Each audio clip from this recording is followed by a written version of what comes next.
সিরাজগঞ্জের উল্লাপাড়ায় ২৫০ প্রান্তিক কৃষকের মধ্যে আউশ ধানের বীজ ও সার বিতরণ করা হয়েছে। ২০২৪-২৫ অর্থ বছরে খরিফ এক মৌসুমে প্রণোদনা কর্মসূচির আওতায় উফশী আউশের আবাদ ও উৎপাদন বৃদ্ধির লক্ষ্যে ক্ষুদ্র ও প্রান্তিক কৃষকদের মাঝে বিনামূল্যে এসব বীজ ও সার দেওয়া হয়। সোমবার সকালে উপজেলা কৃষি অফিস চত্বরে বীজ ও সার বিতরণ কার্যক্রম উদ্বোধন করেন উপজেলা নির্বাহী কর্মকর্তা আবু সালে মোহাম্মদ হাসনাত।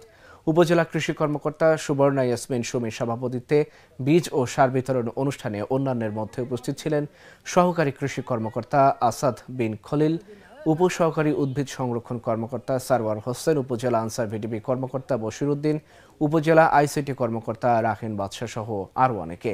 প্রত্যেক কৃষককে ৫ কেজি বীজ, ১০ কেজি ডিএসপি সার ও ১০ কেজি এমওপি সার দেওয়া হয়েছে।